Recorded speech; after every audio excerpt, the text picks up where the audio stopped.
بسم الله الرحمن الرحيم. طه ما أنزلنا عليك القرآن لتشقى إلا تذكرة لمن يخشى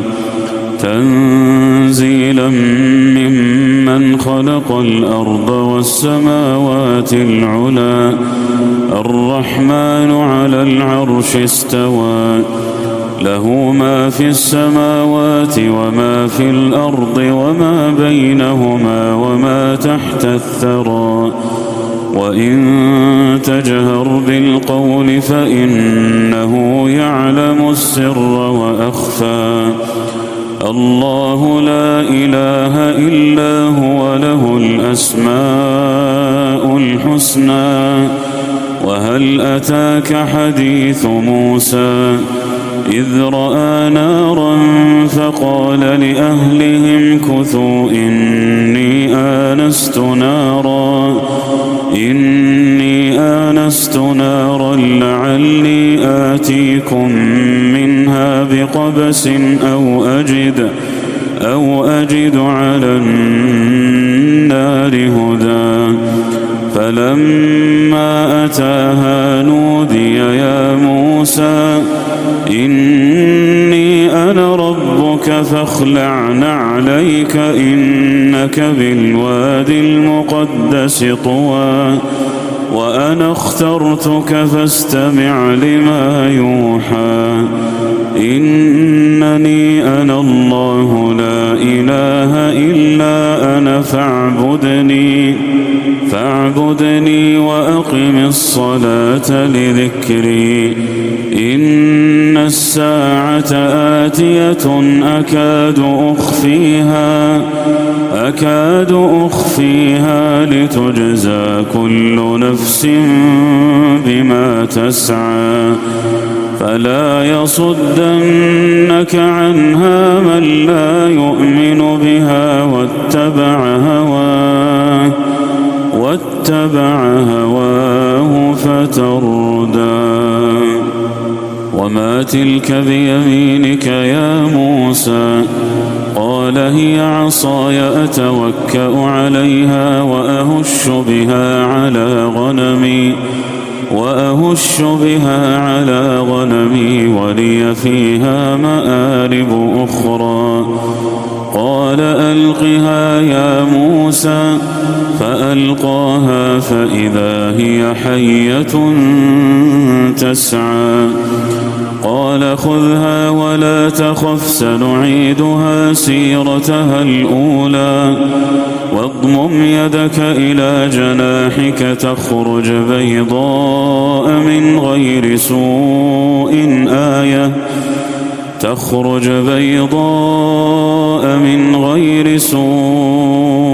آية أخرى لنريك من آياتنا الكبرى اذهب إلى فرعون إنه طغى قال رب اشرح لي صدري ويسر لي أمري واحلل عقدة من لساني يفقه قولي واجعل لي وزيرا من أهلي هارون أخي أشدد به أزري وأشركه في أمري كي نسبحك كثيرا ونذكرك كثيرا إنك كنت بنا بصيرا قال قد أوتيت سؤلك يا موسى ولقد مننا عليك مرة أخرى إذ أوحينا إلى أمك ما يوحى أن اقذفيه في التابوت فاقذفيه في اليم فليلقه اليم بالساحل يأخذه عدو لي وعدو له وألقيت عليك محبة مني ولتصنع على عيني إذ تمشي أختك فتقول هل أدلكم على من يكفله فرجعناك إلى أمك كي تقر عينها ولا تحزن وقتلت نفسا فنجيناك من الغم وفتناك فتونا فلبثت سنين في أهل مدين ثم جئت على قدر يا موسى واصطنعتك لنفسي اذهب أنت وأخوك بآياتي ولا تنيا في ذكري اذهبا إلى فرعون إنه طغى فقولا له قولا لينا لعله يتذكر أو يخشى قالا ربنا إننا نخاف أن يفرط علينا أو أن يطغى قال لا تخافا إنني معكما أسمع وأرى فأتياه فقولا إنا رسولا ربك فأرسل معنا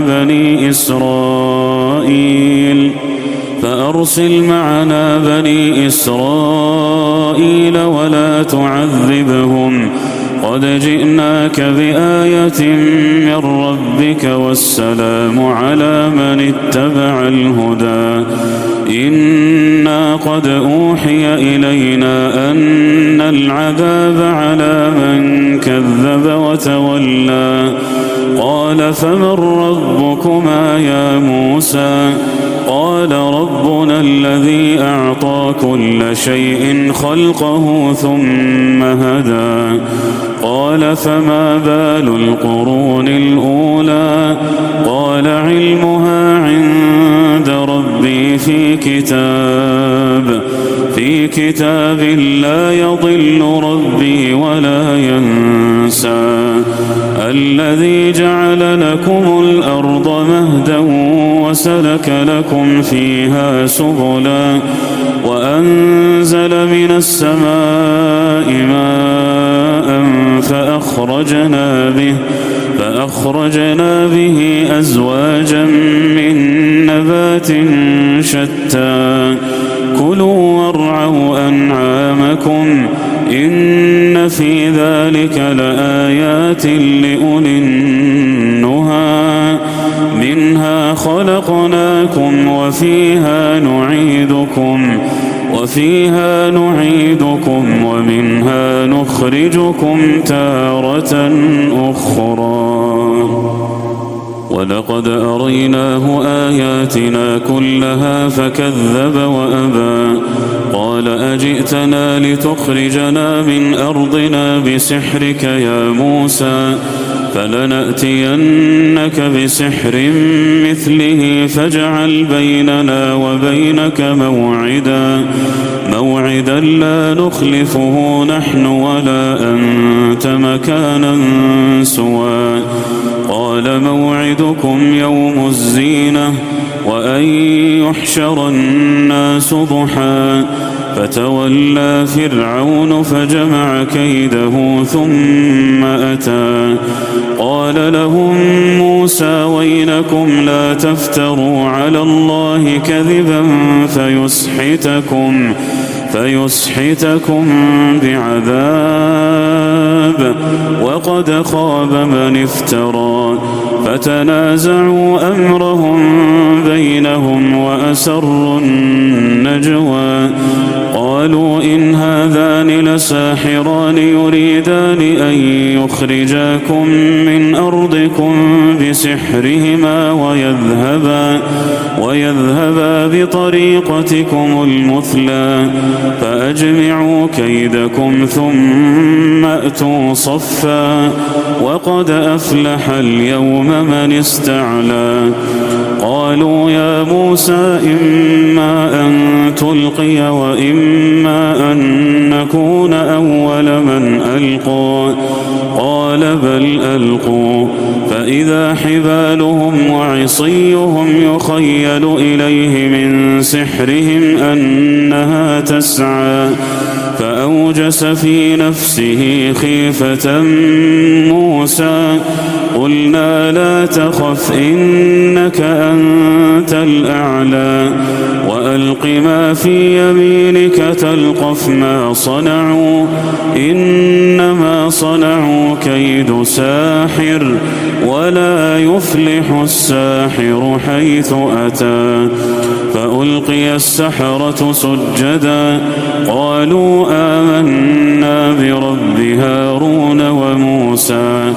قال آمنتم له قبل أن آذن لكم إنه لكبيركم الذي علمكم السحر فلأقطعن أيديكم وأرجلكم من خلاف ولأصلبنكم في جذوع النخل ولتعلمن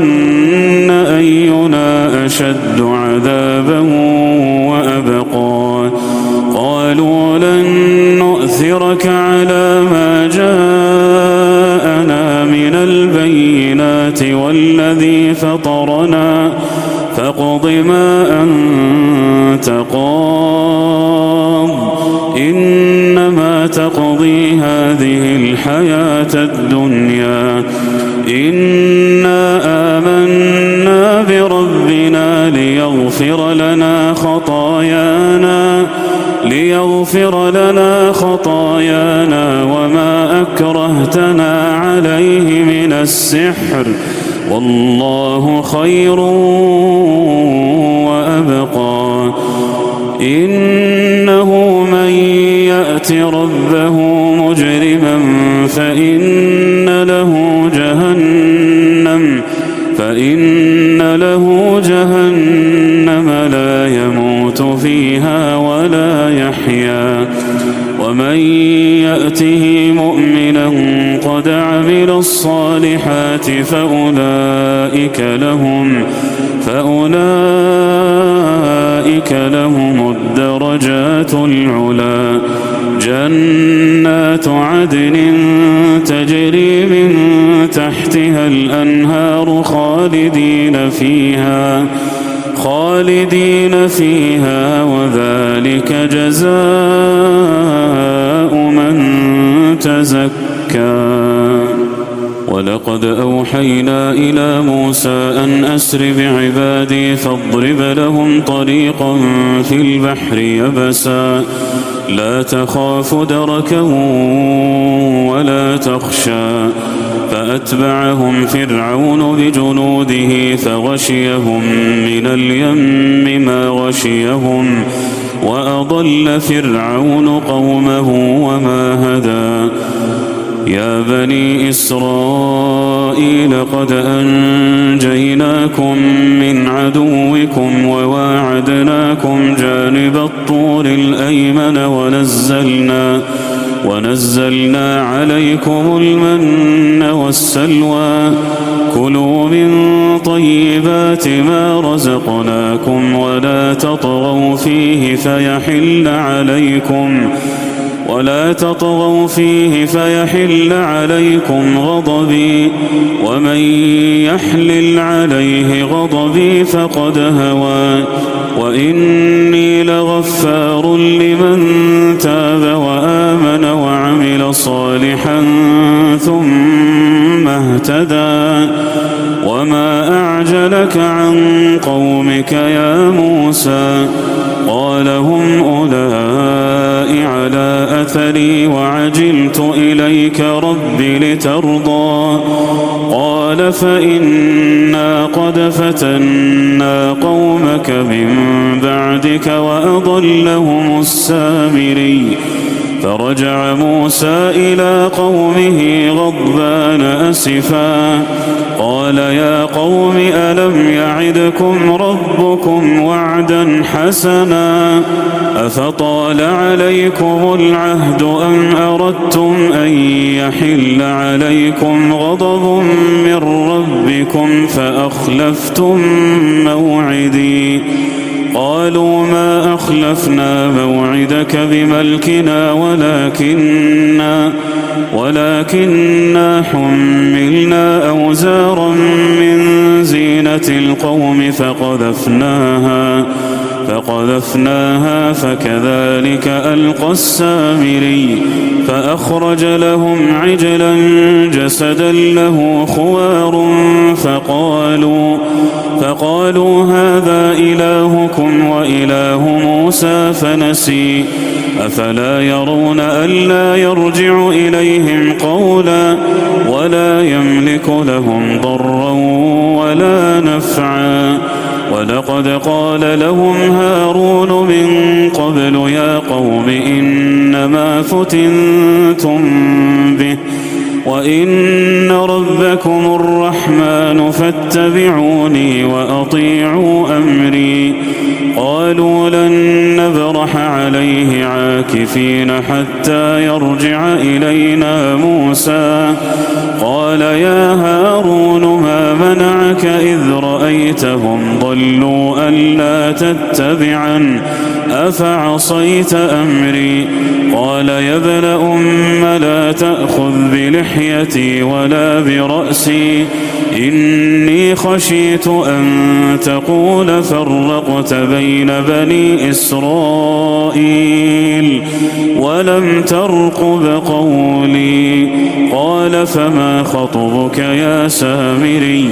قال بصرت بما لم يبصروا به فقبضت قبضة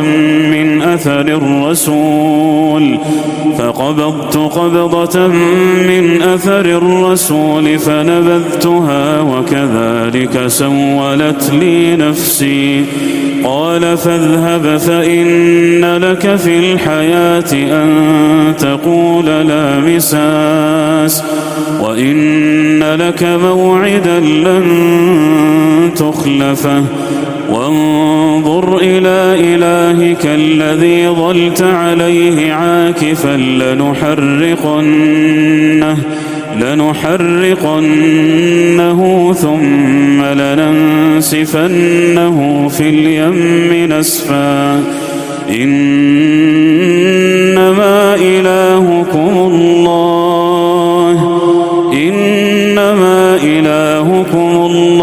الذي لا إله إلا هو وسع كل شيء علما كذلك نقص عليك من أنباء ما قد سبق وقد آتيناك من لدنا ذكرا من أعرض عنه فإنه يحمل يوم القيامة وزرا خالدين فيه وساء لهم يوم القيامة حملا يوم ينفخ في الصور ونحشر المجرمين يومئذ زرقا يتخافتون بينهم إن لبثتم إلا عشرا نحن أعلم بما يقولون إذ يقول أمثلهم طريقة إن لبثتم إلا يوما ويسألونك عن الجبال فقل ينسفها ربي نسفا فيذرها قاعا صفصفا لا ترى فيها عوجا ولا أمتا يومئذ يتبعون الداعي لا عوج له وخشعت الأصوات للرحمن فلا تسمع إلا همسا يومئذ لا تنفع الشفاعة إلا من أذن له الرحمن ورضي له قولا يعلم ما بين أيديهم وما خلفهم ولا يحيطون به علما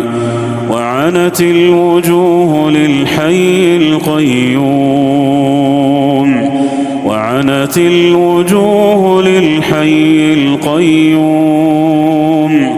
وقد خاب من حمل ظلما ومن يعمل من الصالحات وهو مؤمن فلا يخاف ظلما ولا هضما. وكذلك أنزلناه قرآنا عربيا وصرفنا فيه من الوعيد لعلهم يتقون أو يحدث لهم ذكرا. فتعالى الله الملك الحق ولا تعجل بالقرآن من قبل أن يقضى إليك وحيه وقل رب زدني علما. ولقد عهدنا إلى آدم من قبل فنسي ولم نجد له عزما. وإذ قلنا للملائكة اسجدوا لآدم فسجدوا إلا إبليس أبى. فقلنا يا آدم إن هذا عدو لك ولزوجك فلا يخرجنكما من الجنة فتشقى. إن لك ألا تجوع فيها ولا تعرى وأنك لا تظمأ فيها ولا تضحى. فوسوس إليه الشيطان قال يا آدم هل أدلك على شجرة الخلد وملك لا يبلى. فأكلا منها فبدت لهما سوآتهما وطفقا يخصفان عليهما من ورق الجنة. وعصى آدم ربه فغوى ثم اجتباه ربه فتاب عليه وهدى. قال اهبطا منها جميعا بعضكم لبعض عدو فإما يأتينكم مني هدى فمن اتبع هداي فلا يضل ولا يشقى. ومن أعرض عن ذكري فإن له معيشة ضنكا